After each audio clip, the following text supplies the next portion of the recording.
व्यर्थ के बकवाद करने वाले लोगों की तरफ मत देखो, ये क्या कह रहे हैं, क्या बोल रहे हैं। और तुम भी व्यर्थ का बकवाद मत करो। अपने समय को कीमती मान करके निरंतर प्रिया प्रीतम का नाम जप करो, उनकी गुण लीला गाओ, उनकी सेवा में रहो।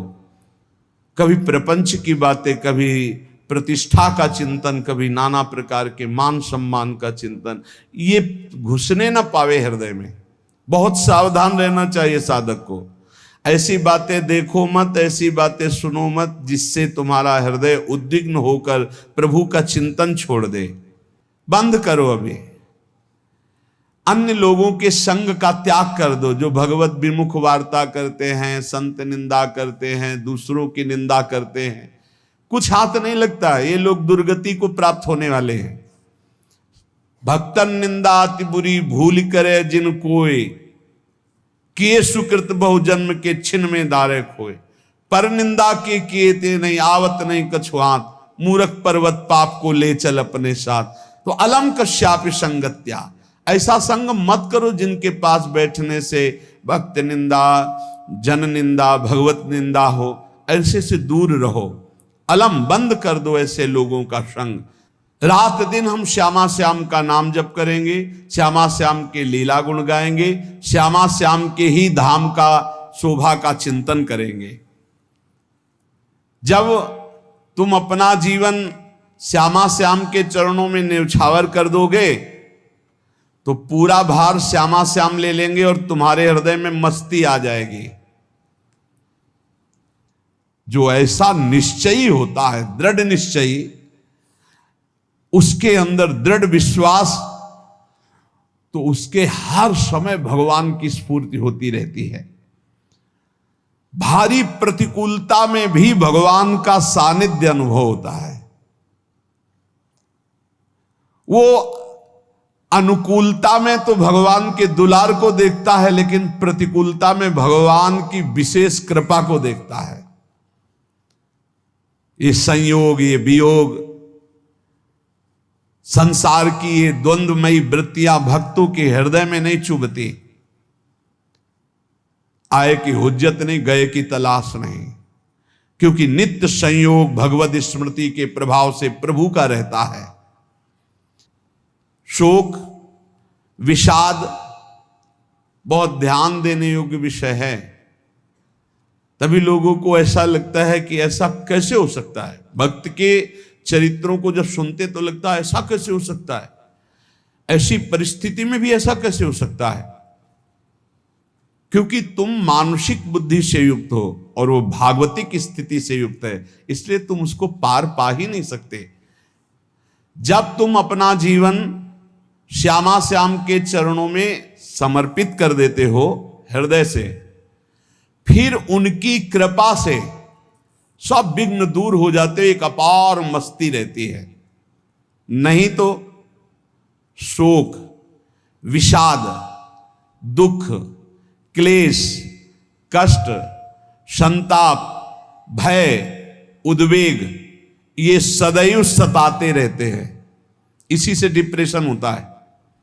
बार बार नकारात्मक चिंतन, शोक, विषाद, दुख, चिंता, क्लेश, संताप, भय, उद्वेग, यही पूरे मानसिक स्तर को नष्ट कर देते हैं। उत्साहहीन जीवन हो जाता है। जब तुम श्यामा श्याम को समर्पित हो जाते हो तो ये सब प्रवेश भी नहीं करते, एक अपार मस्ती बनी रहती है। अब क्या होगा? श्यामा श्याम जो करेंगे वही होगा। श्यामा श्याम पता नहीं कैसा करें, नहीं, वो सदैव मंगल भवन है, वो जो करते महामंगल होता है। यह निश्चय उपासक के हृदय में आ जाना चाहिए। इसलिए अपना सारा मन, सारी बुद्धि, सारा जीवन, प्रत्येक श्वास प्रभु को अर्पण कर दो, फिर देखो तुम निहाल हो जाओगे।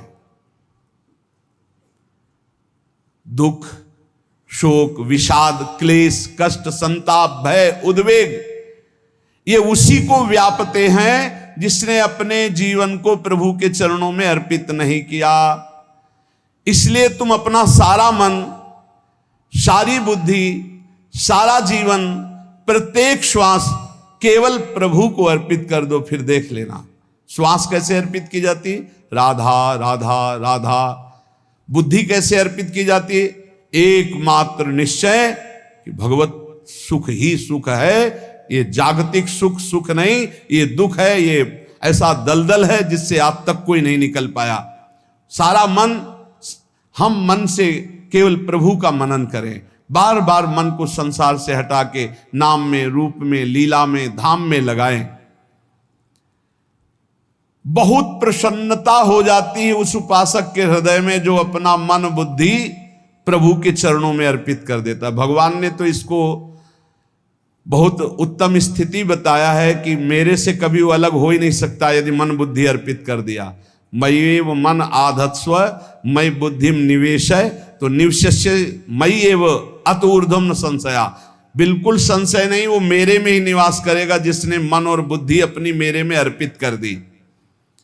बहुत प्रसन्नता रहेगी उस उपासक के जीवन में जो अपने आप को मन बुद्धि सहित प्रभु के चरणों में समर्पित कर दिया है।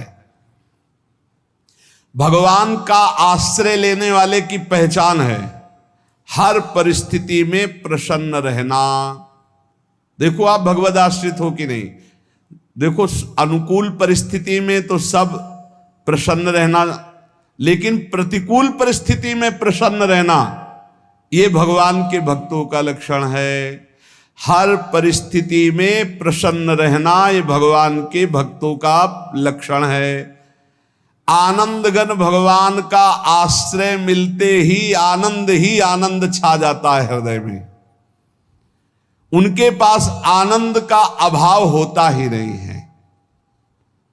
जैसे सूर्य का प्रकाश उदय होते ही सूर्य का प्रकाश संपूर्ण अंधकार को नष्ट कर देता है, ऐसे ही भगवान का संपूर्ण आश्रय लेते ही सब दुख चिंता शोक नष्ट हो जाते, आनंद ही आनंद।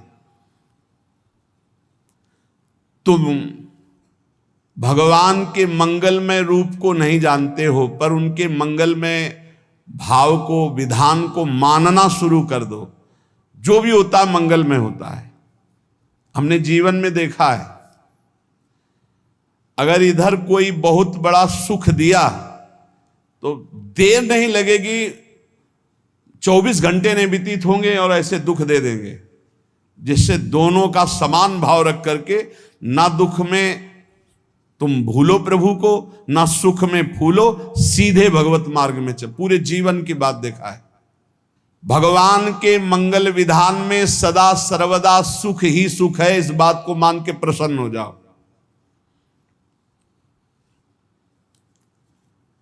जब भगवान का भजन करने वाले की तन्मयता बढ़ती है भजन में,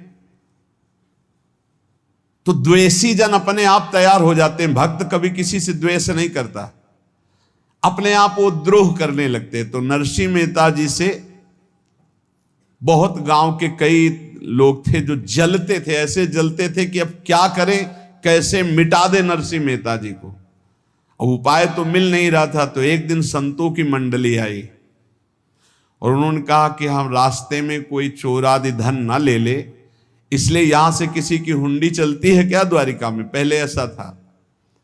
बोले हाँ, हमारे यहां बहुत बड़े सेठ हैं नरसिंह मेहता जी, पर आप कहोगे वो मना कर देंगे। कई बार कहोगे, अगर वो स्वीकार कर ले तो वहां। और उनका लक्ष्य था कि नरसिंह मेहता जी की तो खाने की भी सुविधा नहीं थी, हुंडी कहाँ की बात आई। उनका था कि जब वो ना कहेंगे तो संतजन नाराज हो जाएंगे, अगर हाँ कह दिया तो वहां हुंडी चुकेगी नहीं, तो संतजन अपने आप इनको शाप दे देंगे, अपराध बन जाएगा, ये नष्ट हो जाएंगे। संतों को भेजा नरसिंह मेहता जी ने, सबकी दंडवत की, चरण पखाड़े। तो उनका ये इतना रुपया है, द्वारिका में साधु सेवा हम करेंगे, वहां तुम्हारी हुंडी चलती है, तो आप अरे उनका आप कहाँ भूल रहे हो, यहाँ खाने की भी व्यवस्था। बोले हमें सब पहले से बता दिया गया कि आप मना करोगे, बार बार मना मत करो, हमें पता है। तो उन्होंने ठाकुर जी की तरफ देखा, बोले क्या लीला है प्रभु, संतों से हम क्या कहें, ये ले रुपए। उस समय स्वर्ण की मोहरें चलती थी, बेच के बाजार से खूब उन संतों को पवाया, उन्हीं संतों की सेवा की। और उनका अपने सेठ का नाम तो बताओ जहां हमें जाके हुंडी मिलेगी। सेठ सावल सा सेठ। संत जन गए वहां, पूछा कि नरसिंह मेहता जी का जिन सेठ से परिचय, उनका नाम सावल शाह सेठ, उनकी गद्दी कहाँ है? तो जो कुछ भक्त थे वो द्वारिकाधीश की तरफ संकेत करते कि वही हैं। बोले नहीं नहीं, वो सेठ है, उनकी गद्दी चलती थी। पूरी बाजार में कहीं कोई। अब संत जन एकांत में होकर के बहुत विचलित हुए, क्या हमारे साथ धोखा हुआ? नरसिंह मेहता जैसा संत क्या धोखेबाज हो सकता है? देखो, संशय तो बहुत विचित्र होता है, बड़े बड़ों को संशय हो जाता है। जब भगवती सती जी को संशय हो गया, राम जी को हे खग हे मृग हे मधुकर श्रेणी ऐसा पूछते हुए कि सच्चिदानंद कैसे हो सकते, तो किसी को हो सकता है, क्योंकि वो बुद्धि की अधिष्ठात्री देवी है। जो ही उनके मन में ऐसा आया कि क्या हमारे साथ धोखा हो रहा है, इतने में ही देखा जय हो सावल शाह सेठ की। वो कहा सावल शाह सेठ, तो देखा बढ़िया मुनीम जी उनके साथ, तो सेठ बस्ता लिए हुए मुनीम जी, सरकार इधर से चलो। तो उनका सावल शाह सेठ आपका नाम है? संतों ने कहा। बोले हाँ। बोले नरसिंह जी? हाँ। बोले आपकी हुंडी आ गई है। हुंडी एक कागज में लिखा कि ये हमारे सेठ जी को दे देना। वैसे लोग मुझे माखन चोर कहते, कोई कुछ कहता, लेकिन आपने सेठ बना दिया।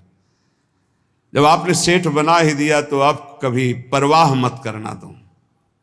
और ये सेवक आपकी सेवा में सदैव तत्पर है। भगवान ने ऐसा लिखा। जो भगवद आश्रित है, एक बार ये चलता रहता है, जो संत जन होते हैं उनके विरोधी अपने आप बन जाते हैं, किसी से कोई मतलब नहीं, अपने आप विरोधी बन जाते हैं।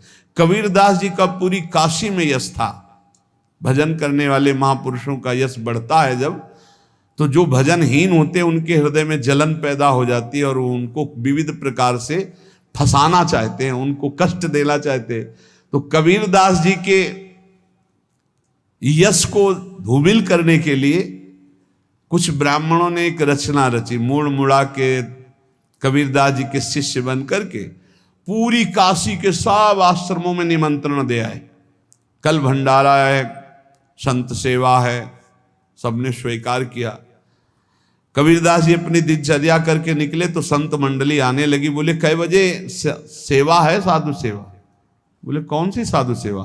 बोले कल आपके शिष्यजन निमंत्रण दे के आए, पूरी काशी के सब संत आ रहे हैं। कबीरदास जी ने कहा यहाँ तो एक की भी व्यवस्था नहीं, पूरी काशी के संत आ रहे। अच्छा, समझ में आ रहा है, लीला बिहारी तुम लीला करना चाहते हो। गए अपना निकल गए गंगा किनारे, एक झाऊ के नीचे बैठकर अपना भजन ध्यान में मगन है। 11-12 बजे तो उन्होंने देखा संतों की मंडली, काशी तो बहुत। कबीरदास जी ने देखा कि आश्रम की, तो बोले पता नहीं क्या होगा, चलो चलते हैं। तो ऐसे गमछा वस्त्र करके ऐसे डालकर मुंह ढक करके, वहां बड़ी बड़ी पंगत लगी थी। कबीरदास जी सबको पाओ जी पाओ। कबीरदास जी के रूप में स्वयं भगवान पाओ जी। कबीरदास जी ने कहा अच्छा, जब स्वामी परस रहे तो हम भी बैठ के पा ले। तो जब उसी पंगत में बैठ गए अपना कपड़ा ढक करके, और जब मोहरे की दक्षिणा दे रहे थे सब लोग कि वाह कबीरदास जी ने आज तो साधु से। सबको जब कबीरदास जी के सामने आए तो ऐसे मुंह ढके, बोले देखो जो मेरा होता है उसे मुंह छुपाना नहीं पड़ता, मुंह ढकला नहीं पड़ता। लो दक्षिणा, तुम भी दक्षिणा लो। कबीरदास जी को कबीरदास जी दक्षिणा दे रहे, और वो कबीरदास जी है भगवान, और ये पाले वाले कबीरदास जी है भगवान के जन। कभी भगवान अपने अरे जमाने जोर लगा ले, कितना जोर लगाएगा, भक्त और भगवान का झंडा कभी न झुकने पाएगा। बिल्कुल चिंता शोक भय उद्वेग रहित जीवन भगवद आश्रित। तुम भगवान के मंगल विधान में सदा सर्वदा प्रसन्न रहो। अब ये विचार कर लो कि भगवान जो करेंगे तुम्हारा मंगल करेंगे। अब थोड़ा ऐसा बीच में लगता है कि अमंगल हो रहा है क्या, लेकिन पक्का समझो बहुत बड़ा मंगल उनका विधान होता है। बहुत ही उत्तम मंगल होता है भगवान के शरणागत का। भगवान हमारे विचारों वाले नहीं हैं, हमारे विचार प्राकृतिक है, भगवान के विचार चिदानंदमय हैं। वो अपने विचार से हमारा मंगल करते हो, हम अपने विचार से मंगल चाहते हैं। भगवान के विचार से मंगल ही हमारा होगा, इसलिए कभी हमको चिंता शोक भय नहीं करना चाहिए। भगवान की ओर से कभी तुम्हारे लिए ऐसा विधान नहीं होगा कि तुम दुखी हो जाओ, बस तुम्हारी सोच हो सकती है, उसका परिणाम बहुत मंगल होगा। जगत की ओर से निराश हो जाओ, किसी से आशा मत रखो, फिर आप देखो आपका जीवन कैसा आनंदमय व्यतीत होता है। ये जो जगत की आशा है यही दुख प्रदान करती, सच्ची जगत की आशा ही दुख प्रदान करती है। अगर जगत से कोई संबंध न रखा जाए और भगवत भाव में रहकर तो बहुत अच्छा जीवन चलेगा। अपने कर्तव्य का पालन करो, परिवार को भगवत स्वरूप मानकर पोषण करो, किसी से कोई संबंध मत रखो, कोई आशा मत रखो, यही अध्यात्म सिखाता है। अपने आप भगवत स्वरूप, सबका व्यवहार मंगलमय और आपका जीवन मंगलमय। अपने घर में ऐसे रहो जैसे किसी अतिथि के घर में रह जाता है, चलना है, यहां से जाना है। कौन रहता है अपने घर में अतिथि की भांति? भगवान का भक्त। जाना है यहां से, अपनी प्रिया प्रीतम के पास जाना। ये हमारा घर नहीं है, यहां तो हम समय व्यतीत कर रहे हैं, अपनी आयु व्यतीत कर रहे हैं भगवत आराधना करते हुए। हमें जाना है प्रिया प्रीतम के पास। वास्तविक घर भगवान का धाम है हमारा, वास्तविक घर वाले प्रभु हैं हमारे। जो नित्य सच्चिदानंद भगवान के चरणों में अपने चित्त को समर्पित करता रहता है, उसको यह अनुभव होने लगता है कि बड़ी कृपा है हमारे ऊपर, भगवान की बड़ी कृपा है हमारे ऊपर। सर्वसमर्थ परम सुहृद भगवान ऐसे भक्त के ऊपर हर समय वरद हस्त रखे रहते हैं। ये केवल प्रवचन नहीं, सच्ची बात मानिए। ऐसे भगवान का वरद हस्त हर समय रहता है। जब भगवान की छत्र छाया में भक्त अपने को देखता है तो आसपास घोर विपत्तियों का भी समुदाय हो तो भी वो आनंद में मगन रहता है। हर हालत में आनंदित रहना ये भक्त का स्वभाव है। भगवान ऐसे भक्तों को प्यार करते हैं जैसे कछुआ अपने अंडे को बाहर रख आवे और रात दिन उसका चिंतन करे। जब भक्त भगवान को समर्पित होता है तो भगवान रात दिन उसकी ऐसे चिंतन सुरक्षा करते हैं। अभय, ये दैवी संपदा का पहला गुण है। ये भगवान के शरणागत पर जागृत हो जाता है, वो भयभीत नहीं होता, किसी भी उससे भयभीत नहीं होता। यही डर ही डरप हरिवंश हित, जिनो भ्रमय गुण सलिल पर। इस डर से डरते रहना चाहिए कहीं गुण रूपी पानी में फिसल न जाए, नहीं तो गलती हो सकती है। साधक सावधान रहे। ये अभय दैवी संपदा का सबसे बड़ा गुण है। जो भयहारी भगवान की शरण में आ जाता है तो उसके अंदर ये अभय प्रकट हो जाता है। अगर कहीं तुम्हें एकांत में भय लग रहा है, एक आदमी तो एकांतिक में आए थे, वो कह रहे थे कि हमें हर समय भय लगा रहता कि कोई हमारे पीछे है, अंधेरा तो लगता कोई खड़ा है, मैं जीना मुश्किल हो गया, ऐसा भय। देखो ये मन कैसा है, भगवान से विमुख होने पर कैसे डरवाता है।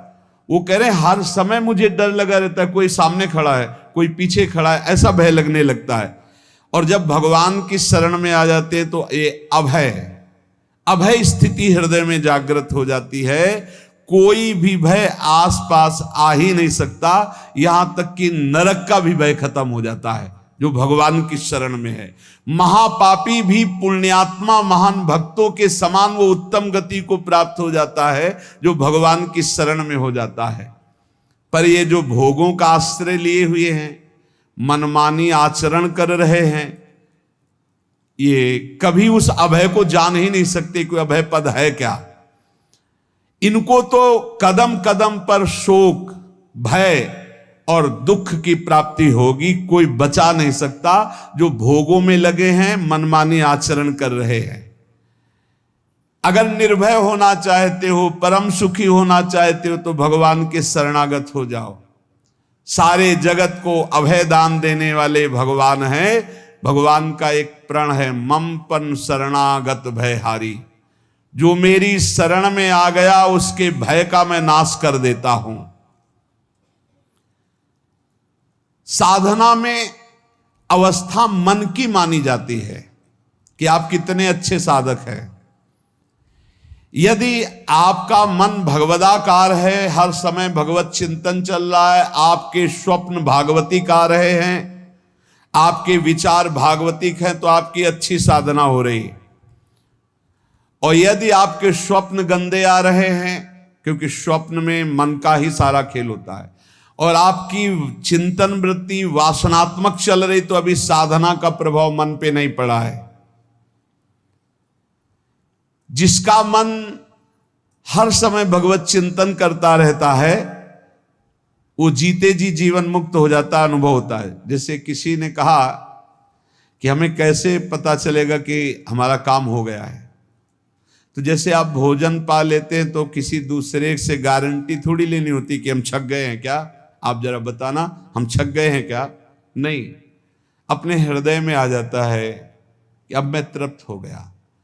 ऐसे ही अपने हृदय में आ जाता है कि मेरा काम हो गया, अब मेरा जन्म नहीं होगा। ये हृदय में आ जाता है, अपने आप अनुभव में आ जाता है। जब स्वरूप बोध होता है तो किसी और से सलाह थोड़ी लेनी होती है, वो अपने आप अनुभव में आ जाता है। हाँ, यदि गुरुदेव का वर्ण नहीं किया है तो फिर आपको किसी न किसी गुरु से प्रमाणित करवाना पड़ेगा। अगर गुरुदेव का वर्ण किया है तो वही मंत्र, वही नाम, वही गुरु शरणागति आपको अंदर से पुष्ट कर देगी कि आपका काम हो गया है। विषय चिंतन करता हुआ मन विषय आसक्ति को प्राप्त होता है। विषय आसक्ति को प्राप्त हुआ मन बार बार जन्म मरण और नरक को प्राप्त होता है। बस ये विषय चिंतन हटाना ही प्रमुख कर्तव्य साधना का है। बार बार मन को विषयों से हटा करके प्रभु के नाम में लगाओ, प्रभु के रूप में लगाओ, प्रभु की लीला में लगाओ। जहां भगवान प्रकट होते हैं वहां परमानंद की बाढ़ आती है। पर ये ध्यान रखें, गुलाब का फूल कांटों में खिलता है, उसकी सुगंध लेनी, फूल लेना है तो कांटों से बचाकर। ऐसे ही जब आप भगवत चिंतन के लिए चलेंगे तो आपका चिंतन चुराने के लिए माया विविध नाटक करेगी, कांटे फैलाएगी। कोई तुम्हारी निंदा करेगा, कोई अपमान करेगा, कोई उपहास करेगा, तुम्हारी अव्यवस्था हो सकती है, तुम्हारी परिस्थिति बहुत भयावह हो सकती है। इन परिस्थितियों में भी भगवत चिंतन का तार ना टूटने पावे तो आगे गुलाब का फूल है। जैसे कांटे से बचाकर गुलाब का फूल लेते हैं और भगवद अर्पित करके सौरभ का सुख लेते हैं, ऐसे ही भगवान के प्रेमानंद का अनुभव करने के लिए संसार के कांटों से बचना होगा। और खिलेगा यही फूल संसार में ही, मनुष्य देह में, और योनियों में नहीं। भगवत प्राप्ति स्वर्ग में नहीं होगी, इसी मृत्यु लोक में होगी। पहले मन नहीं लगता भगवत चिंतन में, भगवत चिंतन जबरदस्ती करना पड़ता है। भगवत चिंतन जे ही प्रारंभ करोगे ते ही बहुत बाढ़ आ जाएगी पाप चिंतन की। ध्यान दीजिए, बहुत लोग प्रश्न करते रहते हैं कि हम जब भजन में बैठते हैं तो बहुत गंदी बातें आती, मन बड़ा चंचल होता है, भाग जाता है। ऐसा प्रारंभ में जब कोई भगवत चिंतन प्रारंभ करता है तो उसका मन विषयों में भागता है, गंदी बातों में भागता है। अब लोग कहते पहले तो हमारा चिंतन बढ़िया होता था, अब चिंतन नहीं होता। तो कोई सिद्ध पुरुष थोड़ी हो गए, तुम्हें जबरदस्ती चिंतन करना होगा। जगत के प्राणी में जहां मन जाए तो इसमें भी भगवान, पदार्थ में मन जाए तो उसमें भी भगवान, जहां जहां मन जाए वहां वहां भगवान देखो, या मन को हटाकर नाम मंत्र में लगाओ। ऐसे भगवत स्मृति जागृत की जाती, बार बार प्रयास करना होता है। कई लोग ये प्रश्न करते हैं कि हमसे बड़े पाप हो गए तो क्या हमें भगवान की प्राप्ति हो जाएगी? तो यहां कह रहे हैं भगवान किसी के पूर्व जीवन को नहीं देखते हैं, वर्तमान के भजन को देखते हैं। पकड़ो इस बात को। अगर वर्तमान में आज आप सुधर गए हो, नाम जप कर रहे हो, तो आप भक्त हो। ये गीता जी में भगवान ने कहा, अपिचेत सुदुराचारो भजते माम अनन्य भाग साधुरेव समंतव्या सम्यक व्यवसिता। ऐसा बहुत दुराचारी पहले रहा है, बाद में उसके मन में आ गया कि भगवान के सिवा हमारा कोई कल्याण करने वाला नहीं, हमारा कोई नहीं, तो भगवान कहते हैं मैं उसे साधु ही मानता हूं, उसे साधु बना देता हूं। भगवान किसी के पूर्व जीवन को नहीं देखते। बहुत बढ़िया बात है। कल तक हम क्या करते रहे भगवान नहीं देखते, आज क्या कर रहे हो ये देखते हैं। यदि आज आप भजन में लग गए हो, अच्छे आचरण कर रहे हो, तो आपको भगवत प्राप्ति हो जाएगी। भगवान ये नहीं देखते कि पूर्व में पुण्यात्मा रहा है कि पापात्मा रहा है। भगवान वर्तमान में देखते कि मेरा भजन कर रहा है, बस इसी से कल्याण कर देते हैं। पकड़ो इस बात को, तो कभी प्रश्न नहीं उठेगा कि क्या हमको भी भगवत प्राप्ति हो सकती है क्या। हमारा मन यदि श्री भगवान को चाहने लगे तो श्री भगवान हमारे मन में ही आकर बस जाएंगे। भगवान की रूप माधुरी में मन डूबने लगेगा। यथार्थ सत्य, जो भगवान से थोड़ा भी प्यार करने लगे हैं, उनके हृदय में भगवान की उनकी भावना के अनुसार झलक आने लगी है। हृदय में प्रभु के आते ही अनंत जन्मों के संस्कारों का नाश हो जाता है। इसलिए तुम अपने पहले वाले घृणित जीवन को याद भी मत करो और उसको सोचकर जरा निराश भी मत हो। अमावस्या में घोर अंधकार रहता है, पर प्रातः काल में अंधकार नष्ट हो जाता है। ऐसे ही नाम का उच्चारण करते ही तुम्हारे जितने पाप अंधकार हो सब नष्ट हो जाएंगे। तुम चाहो कि एक क्षण भी प्रभु को ना भूलो। अब वर्तमान में ऐसी स्थिति बनाओ।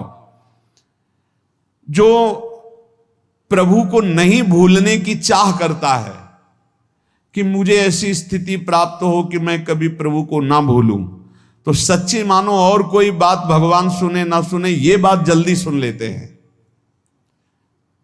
भजन की मांग करो तो बहुत जल्दी भगवान पूर्ण करते हो। भजन जिसका चलने लगा तो फिर लोकांतर के सारी रिद्धियां सिद्धियां सुख वैभव तो उसके चरणों में लौटते हैं। जब हम प्रभु से प्रभु का स्मरण न मांगकर भोग मांगते हैं, तभी हमारा भजन रुक जाता है, भजन नहीं चल पाता। यदि हम प्रभु से केवल भजन मांगे तो विश्वास करो ब्याज में सब हो जाएगा। मूल भजन तो आपका बचेगा ही, ब्याज में लोकांतर के भोग आपके चरणों में लुटते घूमेंगे। आप भजन करके तो देखो। अरे घिघियाने की जरूरत नहीं, किसी से मांगने की जरूरत नहीं, भजन करके देखो, सब ठीक हो जाएगा, सब अपने आप बन जाएगा। हम बहुत बड़ी भूल कर देते हैं कि थोड़ा भजन करके प्रभु से कुछ सांसारिक वस्तुएं, स्थितियां, परिस्थितियां बदलने की मांग कर लेते हैं, जिससे भजन छूट जाता है। प्रभु की स्मृति इतनी महान है कि जिन्होंने बैर भाव से प्रभु का स्मरण किया उनको भगवान की प्राप्ति हो गई। जैसे कंस आदि भगवान से बैर ही तो रखते थे, लेकिन भगवान की स्मृति रहती थी। स्मृति ने उनको भगवत प्राप्ति करा दी। स्मृति में महान सुख है, पर वो जब भक्ति रस से युक्त स्मृति होती तब माधुर्य रस, प्रेम रस का अनुभव होता है। कल्याण तो वैर भाव से स्मरण करने वालों को भी प्राप्त हो गया। यदि आप भक्त हो और ये चाहते हो कि आपकी भागवती की स्थिति बहुत जोर की हो, तो हम आपसे प्रार्थना करते हैं कि रोज प्रभु से एक ही बात मांगिए, मुझे अखंड स्मृति दीजिए। अर्जुन जी को पूरी गीता जी सुनने के बाद यही मिला, नष्टो मोहा स्मृति लब्ध्वा। स्मृति, प्रभु आप हम पे ऐसी कृपा कर दो कि हमारे हृदय में किसी और व्यक्ति, वस्तु, स्थान की स्मृति न रह जाए, केवल आपकी स्मृति रह जाए। ये चाह भगवान बहुत जल्दी पूर्ण कर देते हैं, यदि उपासक हृदय से ये बात मांगे। भगवान की कृपा से ही ऐसा हो सकता है कि अखंड स्मृति, ये कर्म फल से नहीं मिलती है। प्रभु के प्रति निर्भर होकर जो दैन्यता पूर्वक प्रभु से मांगता है और हर समय अभ्यास करता रहता है भगवत स्मरण का, उसको ये स्मृति मिलती है। और स्मृति मिल गई तो इससे बड़ी कोई स्थिति नहीं, हर समय भगवान का स्मरण। प्रभु से मन प्रतिपल नया नया स्वाद लेकर के आसक्त होता रहता है, नवम नवम। प्रभु कभी बासी नहीं होते। जैसे किसी व्यक्ति को देखो तो देखते देखते मन हट जाएगा कि देख लिया, बहुत सुंदर है, ठीक है, लेकिन वो एक दिन मन हट जाएगा। और प्रभु की सुंदरता नवम नवम है, प्रभु के नाम का स्वाद नवम नवम है, प्रभु की लीला का स्वाद नवम नवम है, प्रभु के धाम की शोभा नवम नवम है। जैसे आचार्य महाप्रभु हरिवंश चंद्र जी कहते, नयो नेह नवरंग नयो रस नवल श्याम वृषभानु किशोरी नव पीतांबर नवल चूनरी नई नई बूंदन भींजत गोरी नव वृंदावन हरित मनोहर नव चातक बोलत मोर मोरी नव मुरली जो मल्हार नई गति, सब कुछ नया। तो नवम नवम प्रभु प्रतिपल नवम नवम प्रभु का रूप, प्रियाजू का नवम नवम, अबहीं और अबहीं और अबहीं और है। तो कहते हैं जब मन निरंतर स्मृति में डूबता है तो जब प्रभु की रूप माधुरी प्रकाशित होती तो ऐसी नवम नवम कि कभी ये नहीं होता कि रूप बासी हो गया। ये वही रूप है जो हमने अभी देखा था, नवम नवम। इसलिए आनंद की उफान आती रहती है उपासक के हृदय में। ऐसी प्रियता, ऐसा आनंद बिना भजन के नहीं अनुभव में आएगा। इसलिए तुम विश्वास करो, तुम्हें बहुत सुंदर सुख मिलने वाला है, आगे अपार सुख मिलने वाला है। ये थोड़ा दुख का समय काट लो, जब तक जीवन है ये दुख सुख की लहर आती रहेगी, आप इसको सह जाओ, आगे बहुत आनंद है। विश्वास मान लीजिए, बहुत आनंद है। जो ये विश्वास कर लेता है वो प्रभु के मार्ग में चलकर प्रभु को प्राप्त कर लेता है। नहीं तो इतने रोड़े हैं कि आप ऊब जाओगे, बहुत रोड़े हैं। जो प्रभु के मार्ग में चलता है तो माया के बहुत से पार्षद अपना प्रभुत्व दिखाने उनके पास आते हैं, महिमा अपनी दिखाने, पर वो किसी वस्तु, स्थिति, अवस्था, प्राणी, पदार्थ का प्रभाव स्वीकार ही नहीं करता, क्योंकि भगवत स्मृति परायण है, भगवान की कृपा पर विश्वास है, इसलिए उसको कोई फंसा नहीं पाता। वो नित्य निरंतर प्रभु से घुला मिला रहने के कारण उसकी मस्ती में कोई फर्क नहीं पड़ता। माया का प्रभुत्व रखने वाले उसे फंसाने की चेष्टा करते हैं, पर उस पर किसी का असर नहीं होता। वो कहीं लिप्त नहीं होता, वो कहीं दुखी सुखी नहीं होता, वो हर समय प्रसन्न रहता है। तुम देखो, हर समय प्रसन्न रहते हो? यदि नहीं तो तुम किसी व्यक्ति वस्तु का आश्रय लिए हुए हो, प्रभु का नहीं। अगर हां तो हर समय प्रभु का स्मरण चलना चाहिए, हर समय प्रभु के आश्रित हो, फिर देखना ये आनंद, ये प्रसन्नता क्या रूप रखती है। बड़े बड़े मस्त संतों को देखा, मस्त एकदम, ऐसे उन्माद में मस्त।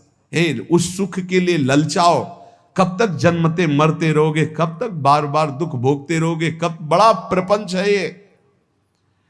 भगवान का स्मरण परम पुण्यात्मा पुरुष का हृदय माना जाता है। बहुत पवित्र हृदय, बड़ा पुण्यात्मा हृदय, जिसमें भगवान का स्मरण।